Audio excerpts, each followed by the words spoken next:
Mr. Chairman, I'd just like to continue the line of questioning of Chairman Akop a while ago sa DFA po. Kasi you mentioned and you confirmed once again when you asked, when Chairman Akop asked you about the issue of national security. Now, ang question ko lang po is that also the official position or assessment ng NICA at sa FBI? Kasi po, matters being brought to the DFA should be validated by the security sector, particularly the NICA and the NBI siguro. Kaya mahirap din po as the position of Chairman ako, I am not a member of this committee, but if I can vote, if I will be deputized, I will vote based on the national security issue. Kasi malaga po yan, ma'am. No? Kaya hindi basta-basta that you will declare there is a national security issue unless until it is being validated by NICA and the NBI. That's number one, Mr. Chairman. Just to heads up lang po for the DFA. Now, second, Mr. Chairman, she mentioned about the numbers with regards to foreign Chinese national involved in illegal application of passports. And correct me if I'm wrong, ma'am, you mentioned about 6. Tama mo ba? 6 foreign national. Yes. Excuse me. Yes. It's currently investigating 6 foreign nationals. Yung 6 foreign nationals po related yan? I have no information on that. I am the visa division director, which is why I'm reading the Ma'am, sorry to cut you short, David. was given to me. No, sorry to cut you short. The passport. Kasi, Mr. Chairman, the issue here is about Pogo. And you're giving numbers which cannot be confirmed or validated.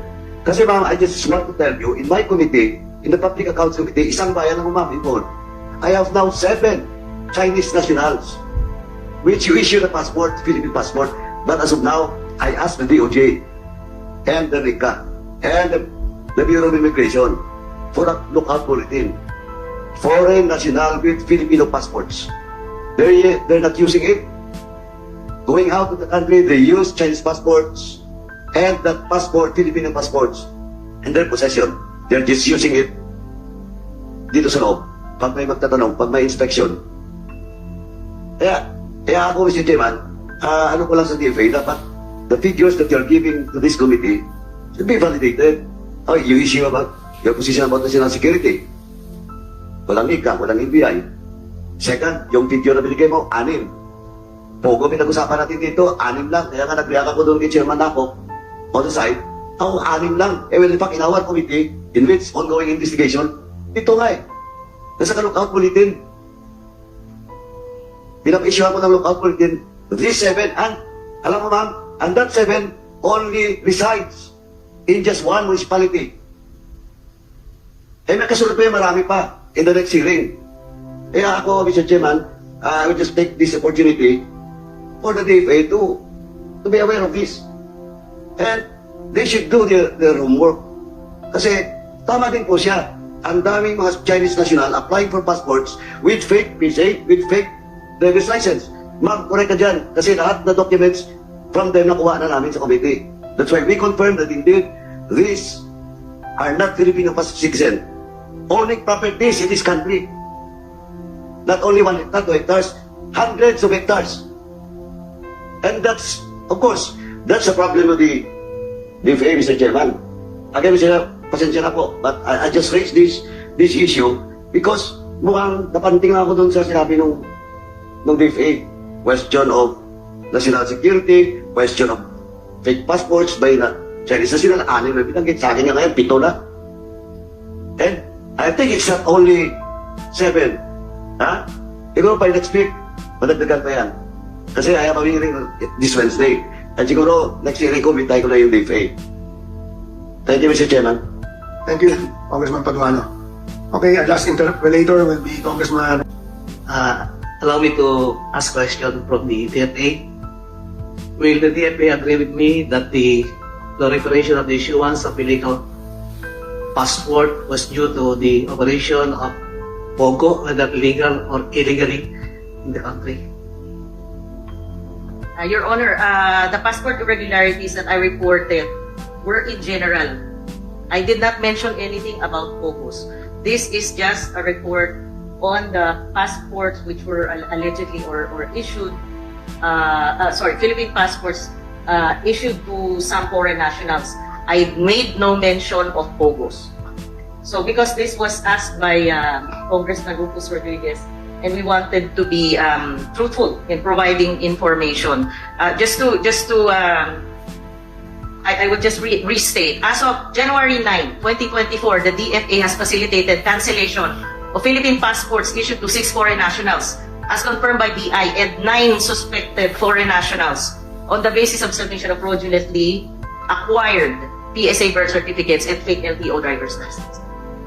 Mr. Chairman, may I note the nationality of the passport holder which were cancelled by the DFA? How many are Chinese? How many are Singapore? How many are Malaysians? I will get that information to you. As of now, this is the only information I have. Foreign nationals in general. Mr. Chairman, will the DFA agree with me that the issuance of illegal passport cannot be done without the consent, conspiracy of our DFA personnel?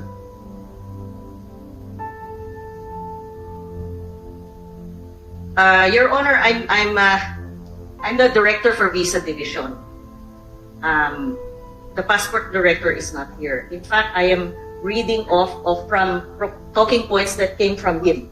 So I am not in specific, I do not have information specifically. Mr. Chairman, I know whether there are DFA personnel who are charged or held liable for the issuance of illegal passport. I don't have information on that, Your Honor. I'm sorry. I'm a Visa Division Director. So I am not privy to information on the passport investigation.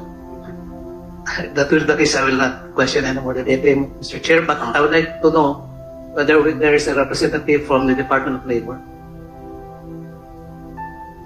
Anyway, Mr. Chair, may I ask the PAGCOR how many Filipinos were working in POGO as of today?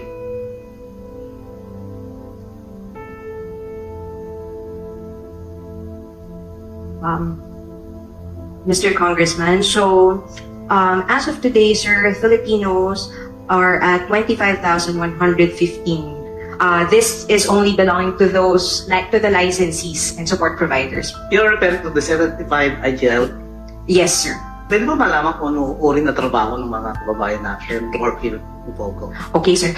We have the exact positions po, pero I can give you some examples po. We have their operations managers, we have encoders, we also have risk analysts, fraud analysts, because kasama po dun sa gaming natin, sports betting and live studio, so tinitingnan po nila yung risk and yung ina-analyze po nila yung mga odds for the betting po natin. And aside from these, ito lang yung mga rehistrado po sa amin. Meron din po tayong mga non-gaming personnel involved in the maintenance, involved din po in the security and the transportation of our licensees. Mr. Chair, is aking nababasa, napapanood sa TV, na mga nire-rate na mga POGO, ay kalimitan puro Chinese na nagtatrabaho, wala namang mga Pilipino hinuhuli. Kaya tataka ako bakit napakaraming Pilipino ang sinasabi nagtatrabaho sa POGO. Siguro po, Mr. Chair, yun lang pong nafo-focus sa mga news, ayun pong mga kumpanya na may mga foreign nationals po tayo na workers.